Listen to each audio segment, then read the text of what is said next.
Hey folks, it's Matt once again. Welcome back to another video. This is a paid request for Joseph. Thank you so much for that. For anyone that wants to request any type of topic or review, reaction, re-review, commentary, whatever the case may be, I'll try to get to as soon as I can. You send this request either directly to my PayPal, usually the best bet, or join my Patreon. Both links are down below in the info box. And this is for the 1992 action classic, Hard Boiled. Yes, this is Hong Kong Rescue. Yes, I have a lot to say about that, but I'll say that for the end of the video. Because I'll be ranting. But I'm not ranting right now because we're talking about Hard Boiled, which is a fucking classic. Love this movie. Now, Hard Boiled, I first saw this on cable. I knew of John Woo for his American films. I absolutely love Hard Target. It's one of my favorite films of all time, especially the more uncut version that's on the work print and such. I also enjoyed Broken Arrow. Yes, I even enjoyed Paycheck, among other movies. But this is very early in the days of cable. Well, we had cable, so this is probably around 98, 99, 2000, in that era for me. And that's how I first found this movie. Flipping through channels. This was, I forget what channel it was on. But I'm like, okay. It was right at the hospital sequence. I think right when they're in the morgue. And then they get out of the hospital. Okay, wow, this is cool. What's this movie? And then I'm like, okay, seems like a cool action scene in the hospital. I'll watch the scene. And maybe if I find the film, it's on cable again, I'll watch for the beginning. And then it kept going and going. I'm like, how long is this action scene? Holy shit! It just kept going. I'm like, holy shit! This is like almost the second half of this movie. It's like this big, long, crazy, insane action sequence, and that was Hard Boiled. I mean, holy shit! What is this movie? And was able to find it and watch for the beginning and loved it. Easily one of the best action films out there. Easily one of maybe my favorite Hong Kong movie. Chow Yun-fat, I know people say that's how you pronounce his name, but all the advertising that I would see throughout the years, that's how they pronounced it, and it's easy for me to say. He is super cool with the cigarette or the toothpick. His attitude, his name, Tequila, him playing jazz, him sliding downstairs, shooting two guns, the way he handles the shotgun, everything just exemplifies cool. And the way John Woo directs the film just exemplifies cool with the slow pans and the jazz type of music soundtrack.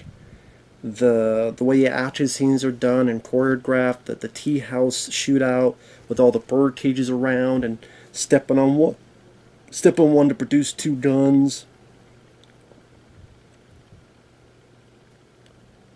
and just the chaos that happens. And it shows the sad reality that there are people, if these type of shootouts happen, there would be innocent people in the crossfire, and the bad guys don't care. If you're in the way, we don't want to shoot you, which makes sense. They're bad guys. They're not going to care about this person in front of them. Shoot you, get the fuck out of my way. The way the wide, having shots wide back so you can see the chaos in full view, how everything gets shot, there's explosions and squibs and sparks. It just creates this utter destruction and chaos that's just so engaging to me. It just feels dangerous. It feels dangerous them shooting this. It's not real bullets. Although they can still be dangerous, of course. But you just feel the danger with all this ballet of violence happening. And just moments are like... You want to talk about having a first impression. That's how I have a first impression. your hero sliding down the stairs, shooting guys. There's one bit where he goes over the table and there's flour over him. He gets a guy, spits out toothpick, blood splashes on him. There's nothing cookie cutter about this. There's nothing safe or neutered about this. And nothing artificial where we gotta have CGI enhancement and this and that. CGI squibs, CGI enhancement of debris. No. Either do it or don't do it at all. When you try to put CGI around it, it just ruins the whole effect. Now the story is pretty simple. You have Chow Yun-fat as the cop that doesn't play by the rules, who gets yelled at by the captain, but he's very good at his job. And then you have Tony Leung, who was in the Bullet in the Head with John Woo film that I really enjoyed. I saw it for the first time a few years ago. And he plays an undercover cop. Now one doesn't know about the other until ultimately their paths do meet, where you have this bad guy dealing with arms deals, wanting Tony Leung to work for him. In order to do that, we gotta fuck over your old boss at this warehouse. You have this warehouse raid, and both actors did their jobs very well. Chow Yun-fat had just had that cool factor, and Tony Leung was able to show some genuine emotion, like when he has to turn on his old boss, and his old boss says, "I never knew you'd be the one to betray me, but I want you to be the one to shoot me," and he does. And when he turns, he has this kind of smile on his face, but his eyes are betraying him. He's this emotion, and he just takes it Uzi from him and just shoots his former men. And you tell that he has to do this, but he doesn't like doing this, even though they're all criminals. But he's been undercover for 5 or so years, so it's this thing messed with him. So you have that predicament with Tony Leung's character, and then you just have the badass one-man army bit of Chow Yun-fat when during this warehouse raid, before Chow Yun-fat gets there, the bad guys are just laying waste to the other bad guys, the other team of bad guys. Just the way it's done with just the wide shots of multiple stuntmen being blasted with squibs, flying over, explosions happening with real people on the sidelines flying back from the explosions. I mean, commend all the stunt people for putting themselves in danger, and just the commitment and the timing of getting these squibs right so it doesn't go off too late or doesn't go off too early. And these explosions, like, all done for real in camera. And also the usage of sparks. That might seem like a weird thing to say, but how each time a gun fires, this explosion of sparks, it just creates, again, this massive destruction and danger that it doesn't make the scene seem, again, neutered or bland or boring. It gives it even much more of a character to the action scene. The sparks flying and this and that just gives a bit more of that impact, that ooh, oh shit kind of emotional reaction for the viewer. Because even those sparks, I mean, they hit you, they don't burn you. I mean, even that is dangerous. And Chow Yun-fat coming in with the rappel, swing, shooting with the guns, doing the shotgun, shooting a guy, jumping over the motorcycle to shoot another guy and blow up that motorcycle. Another motorcycle jumps, he shoots that blows up in the middle of the air. He's shooting at Tony Leung, who he thinks Tony Leung's a bad guy, and Tony doesn't want to kill the guy because he knows it's a cop, but he's got to pretend. And he's going through this abandoned car, and you see this great shot where he's going through this car, and you see all the sparks and explosions around him. You just get such a sense of the danger all these folks put themselves in. I appreciate that. I commend that. I can feel that. It's a visceral reaction that a lot of action films are missing nowadays. Maybe that's one of the many things why, like, superhero films just there are some that I do like, of course, but when there's so many are made, and it's just CGI, green screen, CGI background, CGI stuff going on, I don't feel anything. I don't feel any visceralness. I don't feel any danger. I don't feel any. I just feel numb, dull, and void of any emotional attachment, or you can't get more real than real. And yes, these films are not realistic in terms of no one reloads their guns, and if you shoot with two guns, that's not practical. It is much harder, much easier to aim with one gun. If you shoot with two guns, the tip back. I know that's not practical in real life. I know no one reloads. How does these magazines have like 40 bullets on them? I know. I don't care. These type of films and Hard Target and Cliffhanger and Demolition Man and Die Hard 1 and 2 and 3, these were our comic book movies back in the day. And I miss that. Once in a while you get a film that comes out this close to it, but this was the great heyday of this stuff. And the way John Woo, yes, there are times where there's been other directors and that I feel mishandles slow-mo or uses too much. Zack Snyder, for example. So people could go, well, how come you don't complain that with John Woo? Because John Woo is able to know how to master it. Where people shoot, and then he gets the right moment where the slow-mo, it's like he picks the right moment the slow-mo needs to happen. And the right angle. Like when our two leads, I don't know if it's on here, but when they're in the near the end of the warehouse raid and it's all this smoke and debris, and they both come up with their guns to point at each other, and the angel's a bit lower, you see them all both in great profile, up close as his face, up close as his face, there's this rising tension, then click, oh shit, Chow Yun-fat's out of bullets, he doesn't know if he's going to die, okay, I'm dead now, okay, he's preparing for it. And then Tony almost has to, wait a minute, I'm a cop. Ease back, little smile, walk away. And then Chow Yun-fat's like confused, but he's starting to piece things together. He opens up his gun. It's all like nice exclamation points to the scene. I know people just say Zack Snyder does the same thing, but I don't know. For me,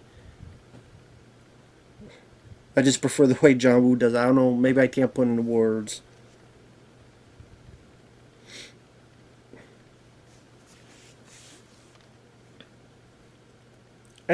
From time to time, they meet up with each other. You get a sense of their bonding with each other.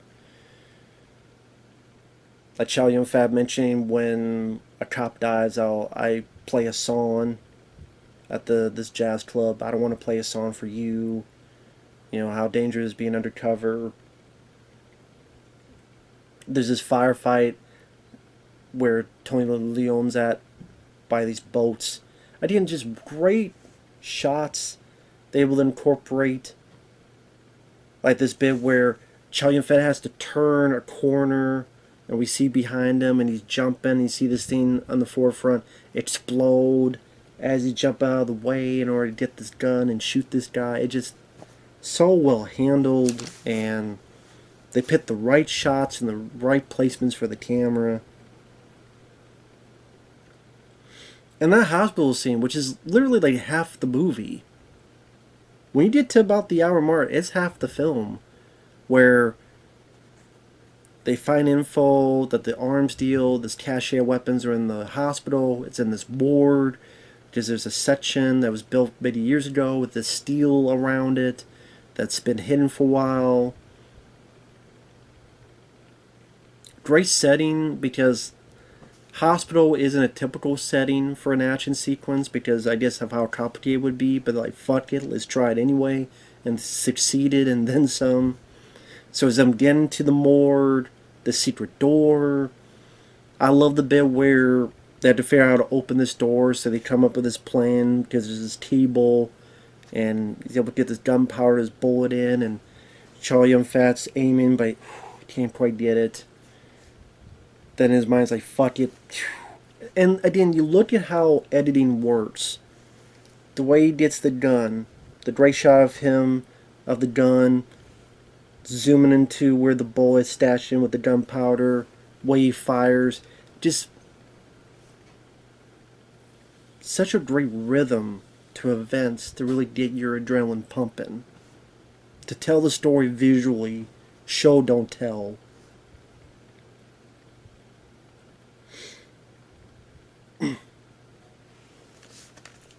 And even with the whole hospital, where the cops and the madame, who is girlfriend of Chow Yun-fat's character, having to get all the people and patients and babies out, and how Chow Yun-fat and Tony Leung just kicking ass, taking names, whether it be when he's got Chow Yun-fat's got to slide on the floor with a shotgun, and all the cops got to get the patients of the ground. He's shooting with the shotgun, Tony Leung shooting with the machine gun, and the way people get blasted. I mean, when people get blasted, they fly back.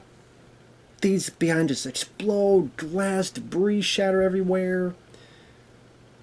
Just this sense of just danger and just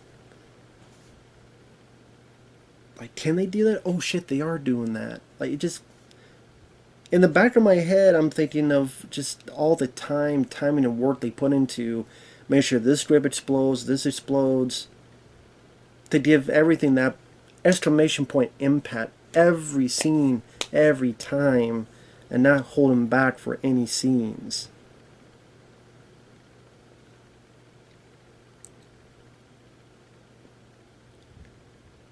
Let alone the whole bit with the one-shot take, where they're going down the hallway and it's panning towards Chow Yun-fat, and then panning towards Tony Leung as they're switching sides, and they're both taking the bad guys out, and then it's got to turn over here, it's got to go around the corner here, and then it almost gets like a first-person video game bit where you see people getting shot, and then you see right in the corner here, Chow Yun-fat on the left side of the right side actually, the right side of the screen, Chow Yun-fat jump over here,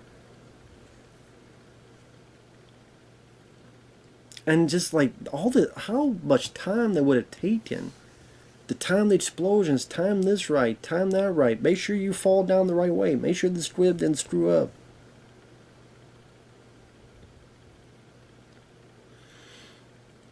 Just so many images that just remain in my brain when I first saw it.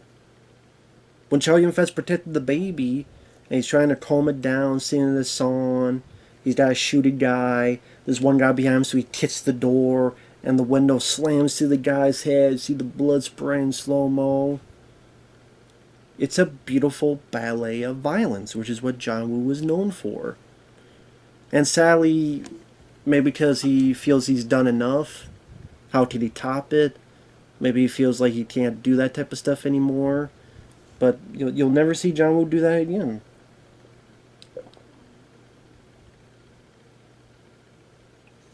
Which is a shame. But it is what it is, and he gave us at least a decent amount of damn good movies, even in Hong Kong, like Bull in the Head, The Killer. These films need a good release in the U.S. What about this? Well, this is a bootleg. I'll get to that. And this looked great. I will say the product itself is great. It's the person behind it the rant will be about, but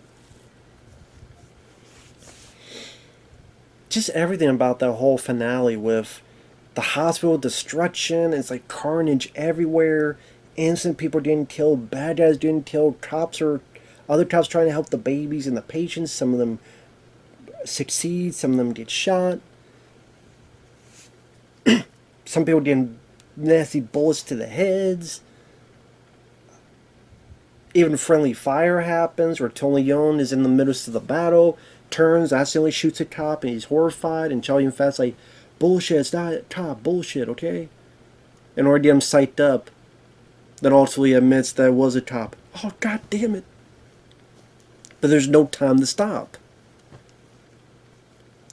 Now, I wonder if nowadays people will think that's shallow or that's horrifying, that the movie should have stopped to contemplate that, but when you see the shit that they're in, there's no time to do it. And maybe when I first saw it, it's not that they're nonchalant, like they do feel bad, the cops, but it seemed like that's just something that sadly does happen from time to time. And they're horrified by it, but I don't know. That type of scene would not be in an American movie, except maybe the end of the French Connection. But like very rarely you see that type of scene in an American movie where a cop has shot another cop, and they're horrified, but then they have to move on, and it doesn't really get looked back after. An American movie would be, okay, we gotta have another subplot where he's dealing with this and make some amends in some way, shape, or form. But I was fine with that not happening because it would have ruined the pacing. It just, once it kicks in, it just goes. It does not stop till the end. With this Die Hard in a hospital set piece. With the whole fucking hospital exploding, piece of it exploding, real people, like, fire all around. It just, I know it sounds stupid me explaining it, but you don't know what you got till it's gone. And they don't make movies like this anymore. It'd be all CGI, and yes, some of it's for safety reasons, I understand that, but some of it's for other reasons, or legal reasons, or whatever the hell reasons it may be, and you have to do it well, you have to do it right, you have to do it correctly.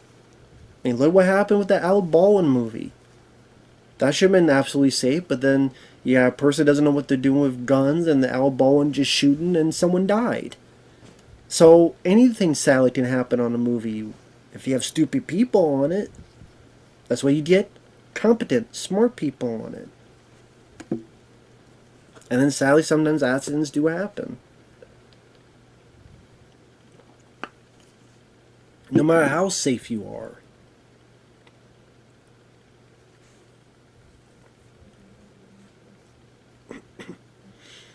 And I love the bit where, he gets, like reminiscent when he shot that bullet to open up that door. He gets the gun and Chow Yun-fat shoots the bad guy in the eye. You see like the fucking blood spurt. Ooh, again, just visceral, like, oh shit type of feeling. I love this film. I love this film. To me, it's easily one of the best action films out there. Easily one of the best Hong Kong films out there. My favorite Chow Yun-fat movie. My second favorite John Woo film after Hard Target. Maybe Hard Target because I grew up with it more, because I'm such a big Jean-Claude Van Damme fan, and he's one of the action heroes I grew up with most. I love seeing him incorporate the martial arts in terms with the bloodshed. But yeah, I love both of the hards, Hard Target and Hard Boiled. And even the music I do like.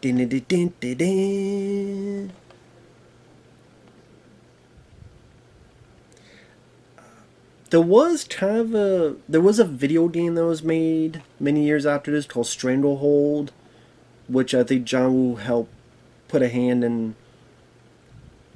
doing this, doing that.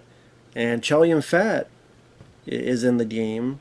I think playing his character Tequila, so in a way, yeah, Stranglehold is a sequel to this. So if you... Sadly, there was never a sequel, but I guess that's best seen as that video game Stranglehold. Which I think I have, but I never really played it much. I don't know if I still have it or if it still works. Let me check. Sorry about this. Do I still have it? Oh yeah, I do. I don't know if it still works. But yeah, this right here. Sorry, it's not much of a cover, but for PlayStation 3.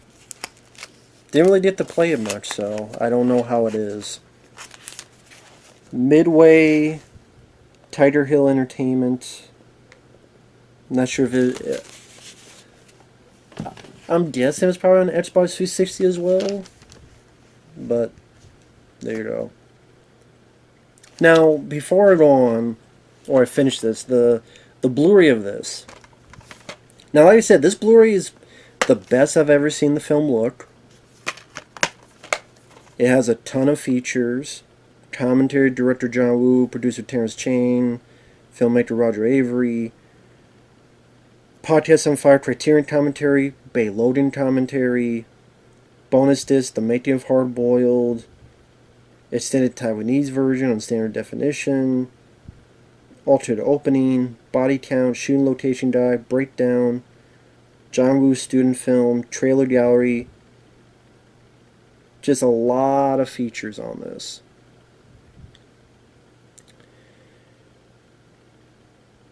Because there really has not been a good release in the US, there was a... Was it Criterion? There was a release and it was really poor. It wasn't that good. A lot of people have said it's not that good of a release. These deserve proper, this Bull in the Head, The Killer, they deserve proper releases. But a guy named Jacob was doing it for a while with these type of things. Called Hong Kong Rescue, which is where this is from. It looks professionally done. The discs still play perfectly fine. The movie still play perfectly fine. It's the best I've seen the film look. I'm sure if you look on eBay and other stuff, if you want to find this, you can. The reason for the rant is this Jacob guy is a scumbag. Now, of course, you just say, well, of course, he's a bootlegger. Well, you got a fair point, I guess. But, you know, when you're a fan of movies and you want to see them and you want to own them and they don't ever want to release it and life is so short. I mean, hell, look at so many people who passed away just recently. Bob Barker, Price Right passed away. Bray Wyatt, the wrestler, passed away. And I'm older than him. Like, so many people passed away and life is so short. Terry Funk passed away. Ray Liotta passed away not too long ago. Just a lot of people.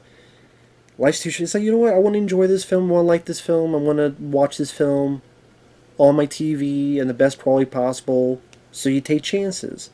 But anytime you bootlegger, however you want to call it, anytime you always going to take a chance. It's always going to be a lottery. And from this Jacob guy, Hong Kong Rescue, for a time it seemed like he was on the up and up, meaning he did a good job on the product, he would get films out. Granted, I remember when I ordered this, it took like 2-3 months to get it. But I did get it, and apparently I'm one of the lucky ones. I'm one of the lucky ones. Because I guess by the time I got around to getting this, and this got in the mail, that was almost the same time where so many people would order from this guy. And B, stupidly, I remember I deleted the video long ago, because I didn't know anything about this guy. I'm like, oh, it took a while, but I got it. It's really good. Hey, if you want to buy one. I took that shit down because I didn't, like, weeks or so after, all these people, oh, we're not getting our product. What the hell's going on? He's not responding. Oh, I'm sorry. I'm backed up. I will do your orders. Oh, I'm sorry. I'm sick. All these excuses, and for months and months. I know a guy named Fabio. Was it 1 or 2 years? He never got it. He like waited a whole year and never got. He never eventually got his shit. I think he has it because he bought it from someone else. But he never got it. And there's a lot of people, apparently hundreds and hundreds of people that never got their stuff. And there'd be this lousy newsletter that came out, and they say, oh, hey, I'm going to do stuff like Kill Bill and Duck You Sucker. I'm like, how about these orders that people are waiting for a year? How about you get those out first? But he was like promoting. Apparently, I heard that there was like a fan-made, beautifully done newsstand on Bull in the Head. And I think it was like fan-funded or something. And apparently he has it, but he's never going to release it now. Because he wanted to make money on it. He fucked up by whatever the fuck he was doing. Maybe, I don't know, maybe he was jerking off behind the scenes with these... I don't know.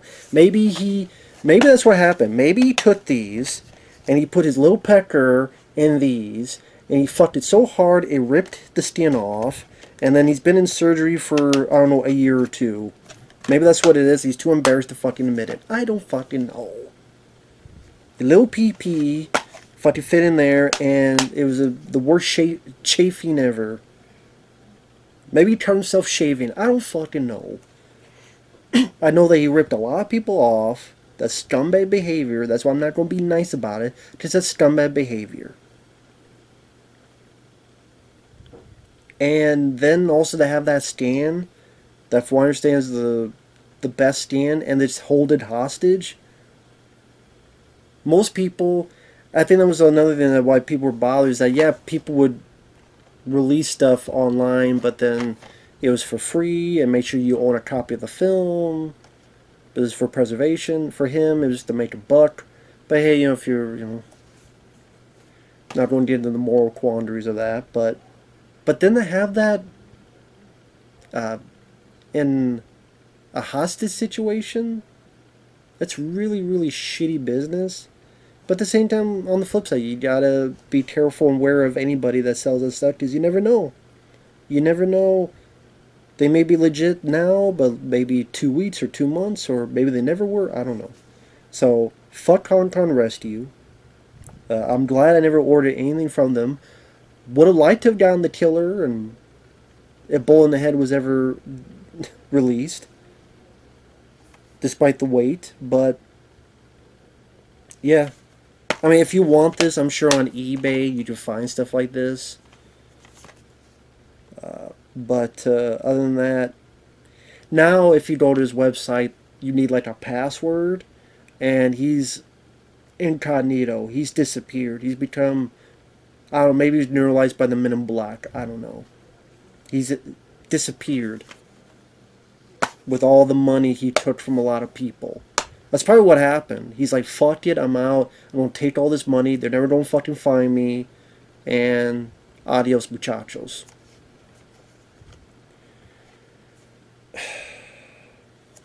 Go figure. So I guess I was one of the few lucky ones to get mine in. And it is what it is. So no, I didn't get ripped off. But a lot of people got ripped off, and that's shitty business. So fuck Hong Kong Rescue.